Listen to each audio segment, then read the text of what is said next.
Assalomu alaykum.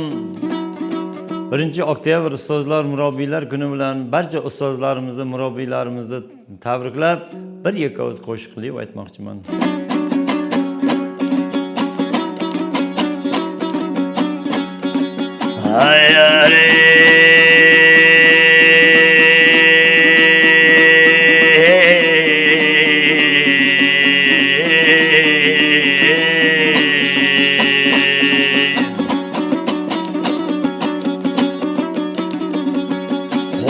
Çirtay sazlardı, bakşadıydı bizlerdi. Tebrikleymen bayramının barcha ustozlardı.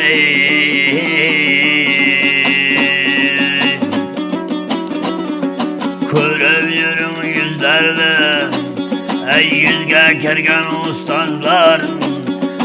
Dua kılın bizlerdi. Bayram bilan tabriklayman barchalar ustozlarni.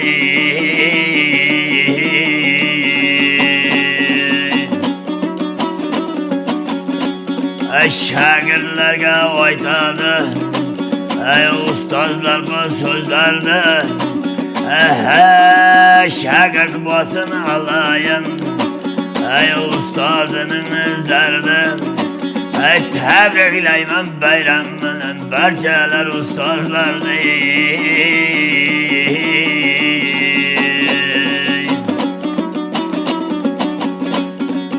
Osmon betdan men ko'rdim uchadigan g'ozlardan.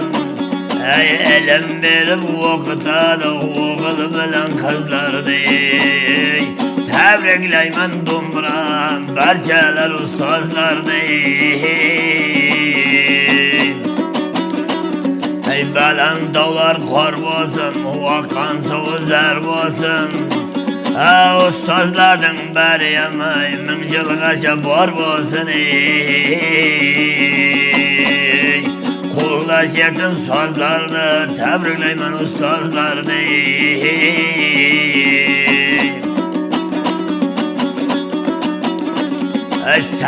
Sahar keladim tog'larning havasi. Ustozlarning bo'ladim shogirdlarim mevasi. Bu qo'shiqlar ustozlar qodir baxshi shevasin. Ming baladan saqlaydi ustozlarning duosi.